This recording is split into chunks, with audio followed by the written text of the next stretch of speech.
নমস্কার বন্ধুরা, evening snacks নিয়ে চলে এসেছি। ইভিনিং স্ন্যাক্সে ভাজছি ধনিয়া চিকেন পকোড়া।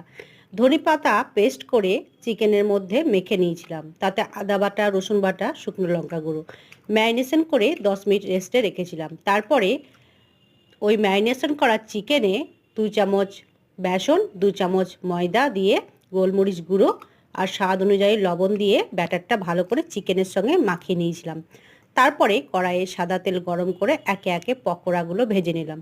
তৈরি হয়ে গেল ধনিয়া চিকেন পকোড়া রেসিপি। তার সঙ্গে নেব মেয়োনিজ, আর এদিকে করছি 3টে ব্রেড নিয়ে নিয়েছি, ব্রাউন ব্রেড বাটার দিয়ে সেঁকে নেব। এপিঠ ওপিঠ ভালো করে 2 পিঠ সেঁকে নিয়ে বাটার টোস্টটা রেডি করে নেব। আজকে ইভিনিং স্ন্যাক্সে থাকছে মেয়োনিজের সঙ্গে চিকেন, ধনিয়া চিকেন পকোড়া, আর থাকছে বাটার টোস্ট। বন্ধুরা, আজকের ইভিনিং স্ন্যাক্সটা কেমন লাগলো অবশ্যই জানাবেন। ভালো লাগলে লাইক করবেন আর সাবস্ক্রাইব করবেন।